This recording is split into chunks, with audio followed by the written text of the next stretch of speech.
Carin, age 13, and Clark, age 7. Every mother thinks their children are angels. I know mine are. Their horns hold up their halos. When I was pregnant, many moons ago, I was ecstatic to find out I was having boys.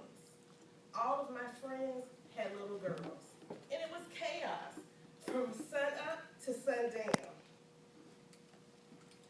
All of their homes were filled with frilly, lacy things, hair bows, matching socks, dresses, tutus, pink everything. Their homes turned out to be Barbie's not-so-dream house. Little girls, to me, were everything but sugar and spice and all things nice. And my mother would agree with that statement, especially when it came to her middle daughter, Minnie. I was definitely everything but sugar and nice. Maybe a little too much spice. I expected what the poem said about little boys. Frogs and snails and puppy dog tails. And that's what little boys are made of. And I was ready for that. Oh, outside playing, the balls, the games, the football, all the things little boys do. Being one of 3 girls, this was an experience I did not have at home. Oh, the joys of boys. They are going to be so much easier than little girls. Low maintenance. Mommy was high maintenance enough. They were going to be mommy's little helpers. Yeah, right. I was so wrong. I was dead wrong. As babies, my boys were angels when they were asleep, and sometimes not even then. I wasn't ready for the crying, the colic, spitting up, poopy diapers. Poopy diapers? That was just something I was not prepared for. But I survived those infancy days and nights. Mommy gets an 8 with a little curve of the grade book. Those toddler years, I felt like Lois from Family Guy, raising Stewies. Mommy, mommy, mommy, mommy, mom, mom, mom, mom, mom, mom, mom, mommy, mommy, mommy, mommy, what? Hi, and run away. Is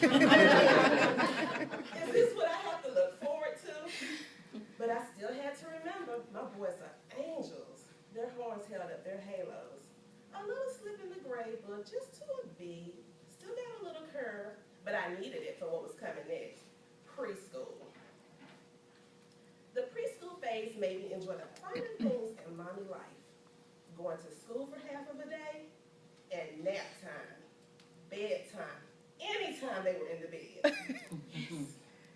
Grown folks' time was a new way of life in our household, which means if you did not pay bills, 8:30 p.m. every night, you had to go to bed. Weekends, holidays, and the summer, there were no exceptions. Grown folks' time allowed me to regroup with a large glass of wine after a long, tedious day of why, but why, mommy, why? Questions.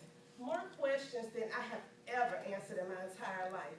I felt like my angels were interrogating me.